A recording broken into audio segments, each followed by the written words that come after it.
नमस्कार, बहुत स्वागत है। आप देख रहे हैं जेकेएलएच प्राइम टाइम। मैं हूं आपके साथ अबू हुरैरा। आज जेकेएलएच प्राइम टाइम में बहुत अहम इशू के साथ हम हाजिर हुए हैं।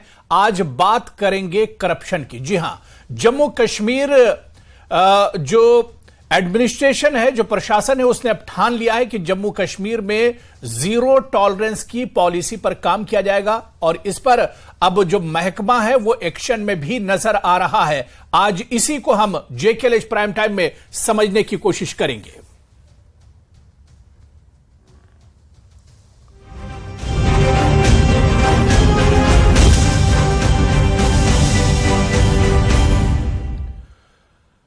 तो जम्मू कश्मीर में भ्रष्टाचारियों पर लगाम लगाने की तैयारी है। जी हां, जम्मू कश्मीर पुलिस ने भ्रष्टाचार के आरोप में लिप्त 10 पुलिसकर्मियों के खिलाफ जांच की अनुमति दे दी है। इन पुलिसकर्मियों में एसएसपी और एएसपी रैंक के अधिकारी और ओहदेदार भी शामिल हैं। जम्मू कश्मीर प्रशासन भ्रष्टाचार के खिलाफ जीरो टॉलरेंस की पॉलिसी पर काम कर रही है, यानी अब जम्मू कश्मीर में भ्रष्टाचारियों की खैर नहीं है। और आज इसी को हम समझने की कोशिश करेंगे। साल 2018 के बाद से करप्शन के जो मामले हैं वो लगातार घट रहे हैं और अब सरकार ने ठान लिया है, प्रशासन ने ठान लिया है कि जीरो टॉलरेंस करप्शन के खिलाफ अपनाया जाएगा और इस पॉलिसी पर काम किया जाएगा। और यही वजह है कि जीरो टॉलरेंस करप्शन के खिलाफ इस पर अब एक्शन में भी यह महकमा नजर आ रहा है, सरकार नजर आ रही है, प्रशासन नजर आ रहा है और 10 लोगों पर कार्रवाई की गई है। 10 लोगों पर कार्रवाई की गई है। जी हां, जम्मू कश्मीर भ्रष्टाचार के खिलाफ जीरो टॉलरेंस की पॉलिसी अब एक तरह से अपनाई जाएगी। इसकी शुरुआत हो चुकी है। अब भ्रष्टाचारियों की जम्मू कश्मीर में खैर नहीं है। जी हां, क्योंकि जम्मू कश्मीर में भ्रष्टाचार पर अब लगाम लगने वाली है और इसकी शुरुआत भी एक तरह से हो गई है। सरकार अब किसी तरह का भ्रष्टाचार नहीं सहेगी, करप्शन नहीं सहेगी और जम्मू कश्मीर भ्रष्टाचार मुक्त होगा आने वाले दिनों में।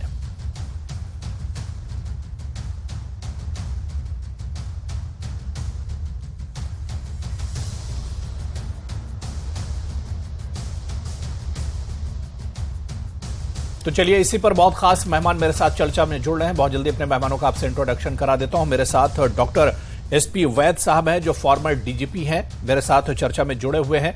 रविंदर शर्मा जी हैं, सीनियर लीडर हैं जम्मू कश्मीर कांग्रेस से, वो भी हमारे साथ जुड़े हुए हैं। एडवोकेट मुजफ्फर इकबाल खान साहब हैं, सीनियर लीडर हैं जम्मू कश्मीर नेशनल कॉन्फ्रेंस से, वो भी इस चर्चा का हिस्सा हैं। कुछ देर में बीजेपी के स्पोक्स पर्सन भी इस चर्चा में जुड़ेंगे। सभी मेहमानों का बहुत स्वागत है, बहुत इस्तकबाल है जेकेएलएच प्राइम टाइम में। मैं डॉक्टर एसपी वैद साहब आपसे ही शुरुआत करना चाहूंगा। डॉक्टर एसपी वैद जी, जम्मू कश्मीर प्रशासन की पॉलिसी है जीरो टॉलरेंस अगेंस्ट करप्शन और इसकी अब लग रहा है एक तरह से शुरुआत भी हो चुकी है। 10 पुलिस अधिकारियों पर कार्रवाई हुई है, जिसमें कुछ रिटायर्ड भी हैं, कुछ मौजूदा भी हैं और कुछ एसएसपी और एएसपी रैंक के लोग भी इसमें शामिल हैं। वैद साहब जी नमस्कार। देखिए, ऐसा होना ही चाहिए क्योंकि लोगों को काफी उम्मीदें हैं मोदी जी की सरकार, जो सेंट्रल गवर्नमेंट है और यूनियन टेरिटरी चूंकि सेंट्रल गवर्नमेंट एडमिनिस्टर करती है, तो लोगों, जम्मू कश्मीर के लोगों को उनसे काफी उम्मीदें हैं। और मैं समझता हूँ ये बहुत अच्छा कदम है जो लेफ्टिनेंट गवर्नर साहब ने लिया। आपने देखा किस तरह से 10 अफसरों के खिलाफ सैंक्शन दिया है इन्वेस्टिगेशन का करप्शन केस में, जिसमें एक एसएसपी रैंक का ऑफिसर है और बाकी अधिकारी भी हैं।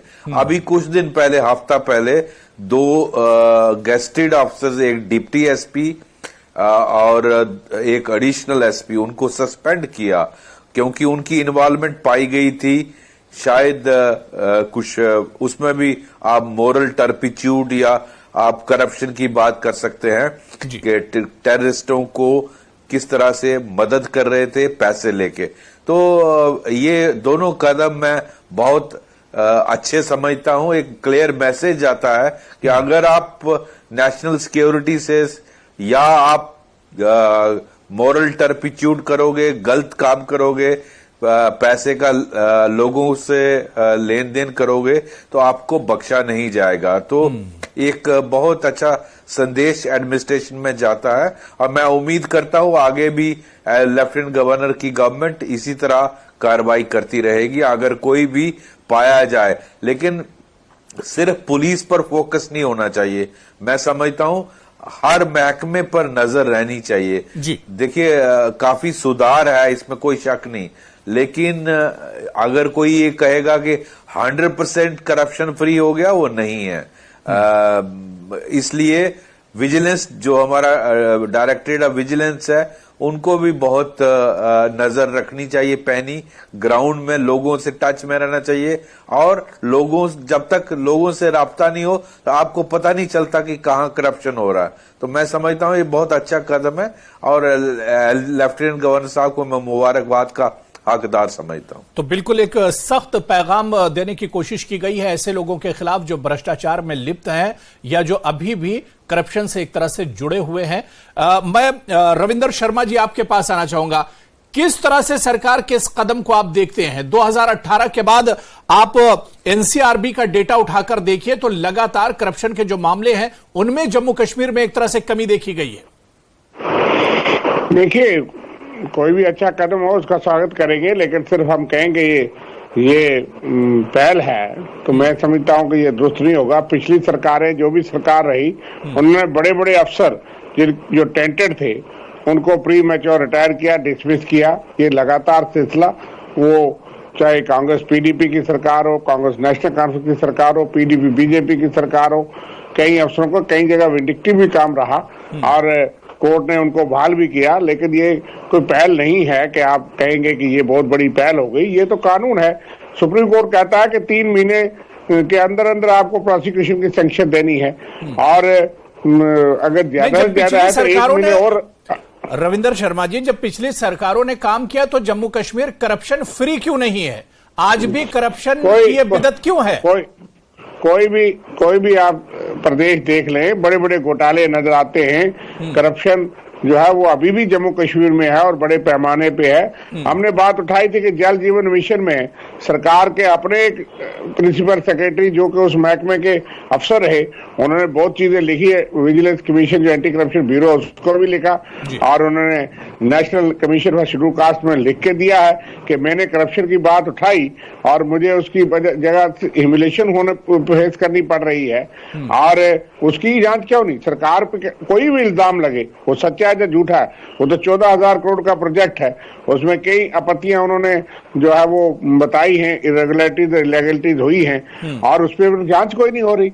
आज सबसे अहम एक स्कीम है जो कि आप देख रहे हैं कि आयुष्मान भारत जो स्कीम है उसमें भी सैकड़ों करोड़ों का घोटाला जो है वो कोर्ट में भी किसी ने केस किया है और उसकी जांच जो है उसके बाद कई अफसरों के से एक्सप्लेनेशन मांगी गई है, कई डॉक्टरों से कि उन्होंने फैसिलिटेट किया है। तो घोटालों की कमी यहाँ भी नहीं है और उनकी निष्पक्ष जांच हो। हम बिल्कुल सरकार के साथ है, करप्शन खत्म हो। आज भी 9 साल से तो बीजेपी की सरकार है, तो मुझे बताइए करप्शन खड़ी होगी? आप लोगों से पूछिए कि किस दफ्तर में उनका काम मुफ्त होता है। कहने के लिए तो हम हफ्ता भी बनाते हैं, सब कुछ ठीक है, कौन सी सरकार नहीं बनाती, लेकिन देखने में ग्राउंड में अगर पूछा जाए तो कई महकमों में आप जमीन का फर्द लेने जाइए और पता लग जाएगा कि यहाँ जमीन बेचना, अपनी जमीन बेचनी है, अपनी खरीदनी है, लेकिन उसमें भी बहुत करप्शन के मामला आते हैं। चलिए ठीक है, लेकिन अब सरकार ने ठान लिया है कि जीरो टॉलरेंस एक तरह से अपनाया जाएगा। आज 9 साल के बाद क्यों ठाना अबू हरारा साहब? मैं आपको एक और मिसाल देता हूँ कि आपके कॉन्स्टिट्यूशन के 73rd और 74th अमेंडमेंट 9 साल के बाद का देखिए शर्मा जी, आप एनसीआरबी का डेटा क्यों नहीं देख रहे? एनसीआरबी का डेटा देखिए कि पिछले कुछ सालों में बहुत ज्यादा कमी आई है करप्शन में। पूरे तौर से तो खत्म नहीं हुआ, जाहिर सी बात है, लेकिन कमी आई है, डेटा बता रहा है। तो करप्शन पता लगती है।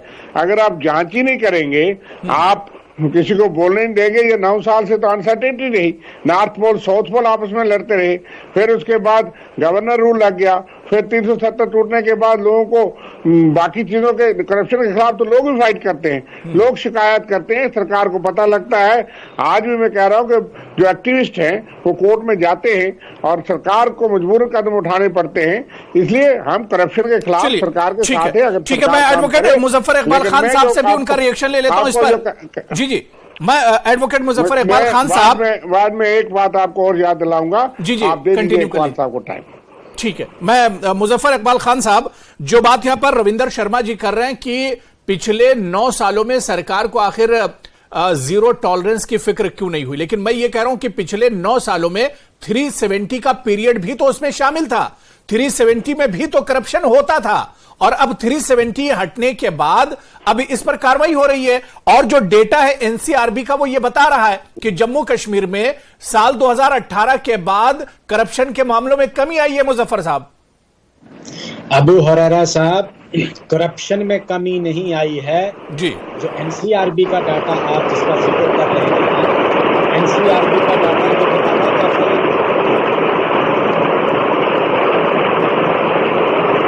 वॉइस बहुत ज्यादा, जरा सा देख लीजिए जी।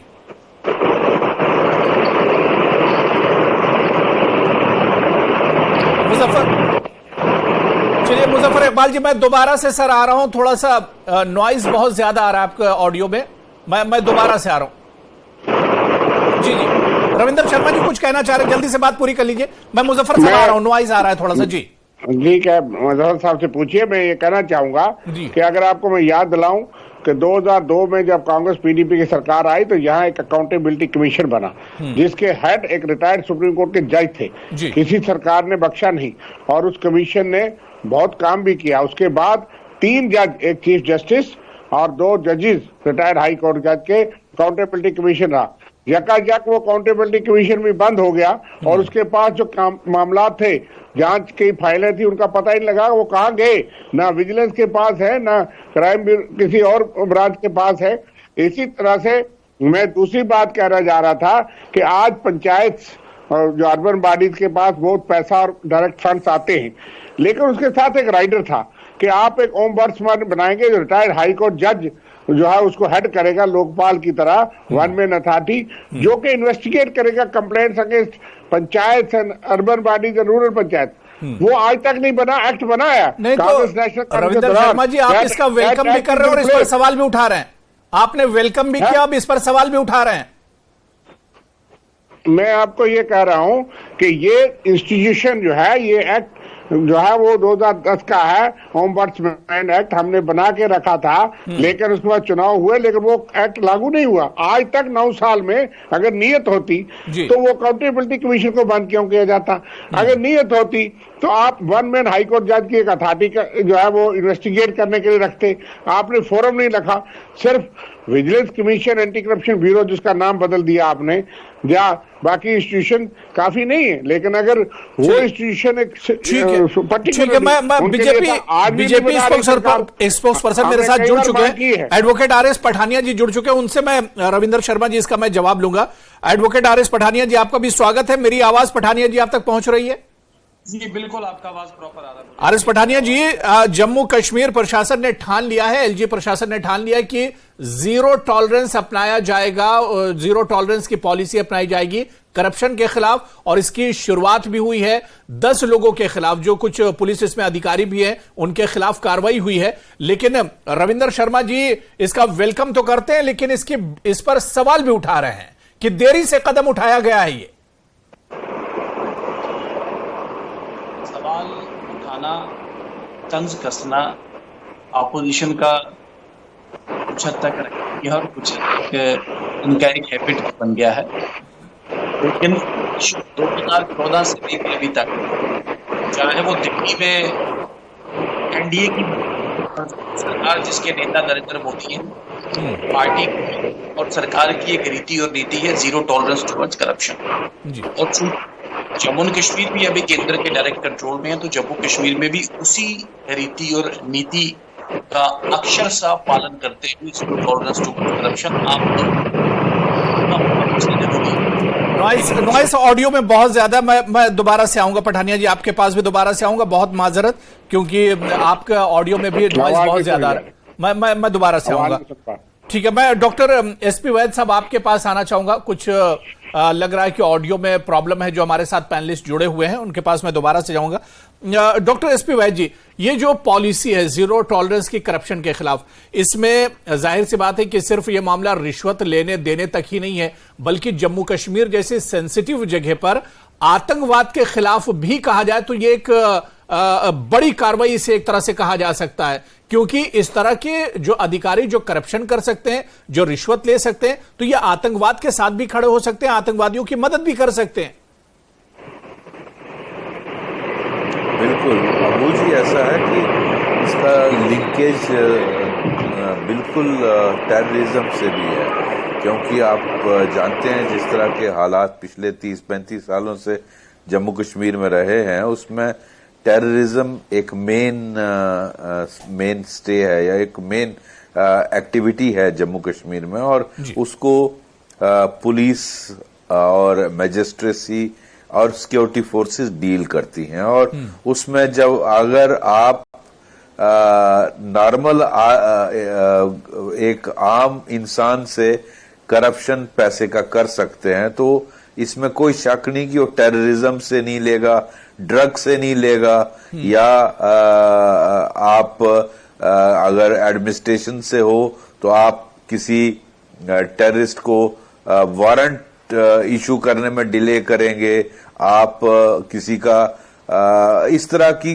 टेररिस्ट को किसी तरीके से मदद करने में आप उसका पैसे की कंसिडरेशन में कर सकते हैं। तो ऐसे मामले अगर कहीं भी नोटिस में आते हैं, उनके खिलाफ सख्त से सख्त कार्रवाई, क्योंकि नेशनल सिक्योरिटी से लिंक्ड है। तो मैं समझता हूं ऐसा अगर कोई भी करता है जो कंप्रोमाइज करता है नेशनल सिक्योरिटी को, ऐसा और टेररिस्टों की मदद करता है या ओवरग्राउंड वर्कर्स की मदद करता है, उसके खिलाफ सख्त कार्रवाई होना जरूरी है, देश के लिए, रियासत के लिए और हमारे लोगों के लिए। और यही चीज जम्मू कश्मीर के लोग चाहते हैं। और अगर आप देखें जो भी सरकारें मैंने पिछले 35 सालों में देखा जिन्होंने करप्शन के खिलाफ कार्रवाई की, उनको काफी लोगों से सपोर्ट या पॉपुलैरिटी मिली। और ये जो कदम आप जिनको हाईलाइट कर रहे थे पिछले कुछ दिनों से लेफ्टिनेंट गवर्नर की यूनियन टेरिटरी गवर्नमेंट ने ये किया है, इससे बहुत अच्छा रिस्पांस लोगों में आएगा। बिल्कुल। मैं मुजफ्फर इकबाल खान साहब आपके पास आना चाहूंगा, क्योंकि आपका जवाब नहीं ले पाया था, थोड़ी सी प्रॉब्लम थी। मेरी आवाज आ रही है मुजफ्फर इकबाल खान साहब? जी हाँ, आ रही है जी। अब आपकी आवाज भी ठीक आ रही है। जो बात यहां पर इससे पहले पैनलिस्ट ने कही, रविंदर शर्मा जी ने कही कि इसमें देरी हुई, लेकिन मैं ये समझ रहा हूं कि चाहे नेशनल कॉन्फ्रेंस हो, चाहे कांग्रेस हो, चाहे पीडीपी हो, सबकी सरकारें रही हैं, फिर इसमें देरी का सवाल क्या है कि अब यह कदम उठाया गया? अबू हरेरा साहब, आपने कहा कि जो क्राइम रिपोर्ट है जी, उसमें बहुत कम केसेस आए हैं। उसका मतलब ये नहीं कि करप्शन कम हुई है। मैं जो कह रहा था, करप्शन आज भी रैम्पेंट है, यहाँ कम नहीं हुई है, बहुत बढ़ोतरी हुई है।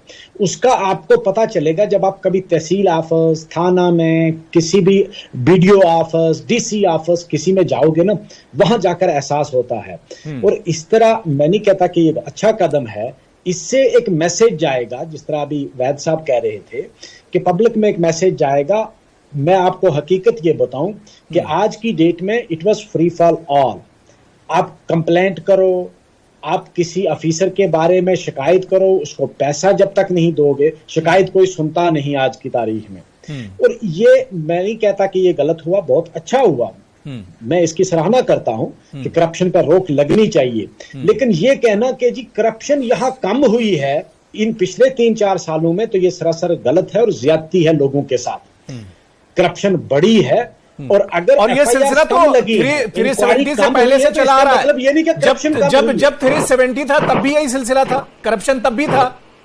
मैं नहीं कहता कि वो दूध से दुले थे, हाँ, लेकिन तब एक चीज थी अबू हरेरा जी जो आज नहीं है, कि उस वक्त अगर आप किसी करप्ट ऑफिसर के खिलाफ किसी एमएलए मिनिस्टर के पास शिकायत करते थे या चीफ मिनिस्टर ऑफिस में ना, इमीडिएट एक्शन होता था और डर रहता था, अकाउंटेबिलिटी थी। आज वो डर नहीं है। करप्शन मैं नहीं कहता कि करप्शन उस वक्त नहीं थी और आज है या आज कम हुई है, आज बड़ी है करप्शन, लेकिन फर्क सिर्फ इतना है कि उस वक्त करप्शन डर जो ले करता था वो डरता भी था। चलिए मैं ठीक है, आरएस पठानिया जी, एडवोकेट आरएस पठानिया जी, जो बात यहां पर मुजफ्फर इकबाल खान साहब कह रहे हैं कि पहले एक डर था, 370 के दौर में करप्शन उस वक्त भी था, लेकिन जो करप्शन करता था उसके अंदर एक डर होता था, आज वो डर नहीं है। आप जीरो टॉलरेंस पॉलिसी जरूर बना रहे हैं लेकिन डर नहीं है।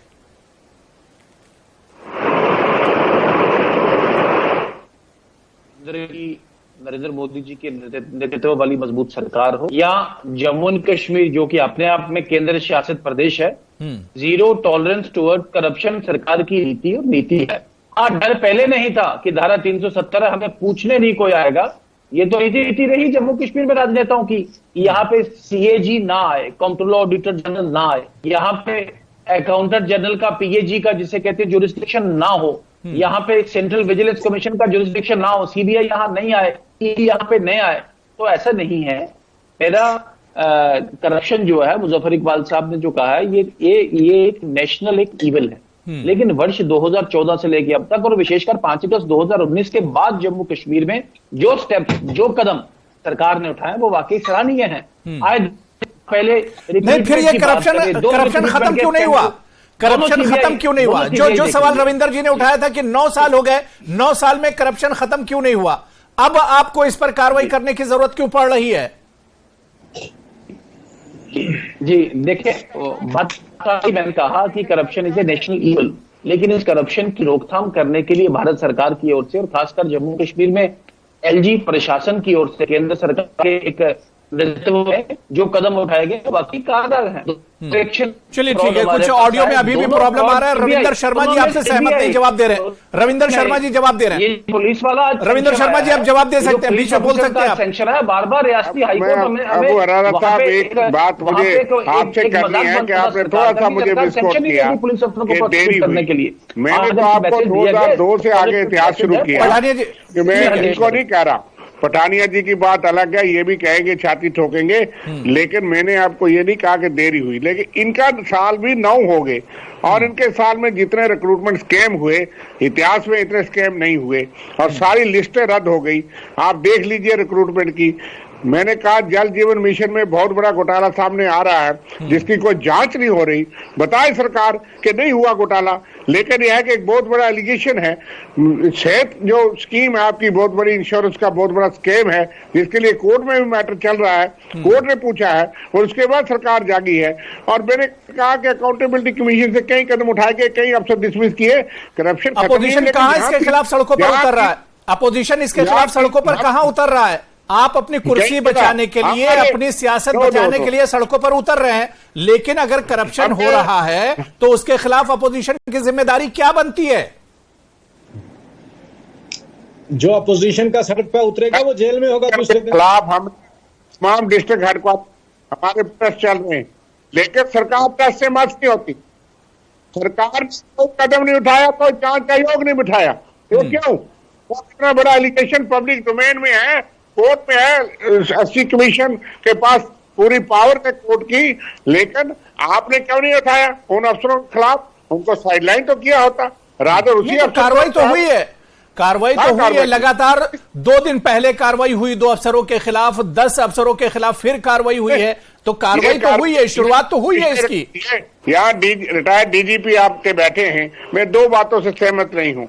एक कि जीरो टॉलरेंस अगेंस्ट टेररिज्म, मुझे पूछिए ये डीजी रहे हैं, कब सरकार की नीति नहीं रही जीरो टॉलरेंस? हर सरकार चाहती थी zero tolerance against terrorism.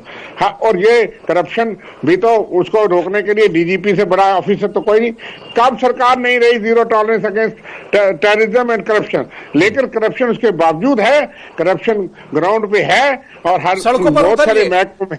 Ravinder Sharma ji सड़कों पर उतरिए, आपका तो आप तो पूरा अपोजिशन लेकर सड़कों पर उतरिए। 10 तारीख को आप उतर रहे ना आप बहुत से मुद्दों पर उतर रहे हैं, आप पॉलिटिक्स को लेकर उतर रहे हैं, आप चुनाव को लेकर उतर रहे हैं, करप्शन को लेकर उतर जाइए सड़कों पर। फंडामेंटल बात यह, करप्शन भी उसमें एक मुद्दा होगा। हमने जल जीवन मिशन और तमाम चीजों के खिलाफ R S Pathania ji of democracy के लिए ये घबराते हैं। जवाब दे रहे हैं, आर एस पठानिया जी जवाब दे रहे हैं, आर एस पठानिया जी। देखें, इतिहास गवाह है और आंकड़े और आंकड़ों के साथ साथ जो इवेंट जम्मू कश्मीर में हुए वो अपने आप की गवाह है कि सबसे बड़ा फाउंटेन हेड इस देश भर में को रहा था वो जम्मू कश्मीर रहा है। लूट खसूट भाई भतीजावाद और कोई पूछने वाला हमारी मर्जी, हम जो मर्जी करें, कोई पूछने वाला ना हो, ये मानसिकता कहीं जम्मू कश्मीर के हुक्मरानों ने आज तक लोगों को फिर इसी का नाम धारा 370 और स्पेशल स्टेटस का नाम दिया गया है, जिसे हाथ कंगन को आरसी जिसमें को टेढ़ी बात थी उसने। चलिए ठीक है, अब एक शुरुआत हुई है, सभी ने इसका वेलकम किया है, सभी ने इसका वेलकम किया। एक शुरुआत हुई है क्योंकि थोड़ा सा ऑडियो में प्रॉब्लम आ रही है, मैं सभी से माजरत चाहता हूं, लेकिन एक शुरुआत हुई है सरकार की तरफ से, एडमिनिस्ट्रेशन की तरफ से, प्रशासन की तरफ से। अब देखना यह बहुत अहम होगा कि यह सिलसिला थमे ना, बल्कि यह सिलसिला इसी तरह से चलता रहे और जीरो टॉलरेंस पॉलिसी की जो बात करप्शन के खिलाफ की जा रही है, यह सिलसिला अगर चलता रहेगा तो आने वाले दिनों में जम्मू कश्मीर करप्शन फ्री हो जाएगा और जो भ्रष्टाचारी है उनके सामने भी सवालिया निशान लग जाएगा। देखना यह बहुत अहम होगा कि यह सिलसिला थमता कहां है या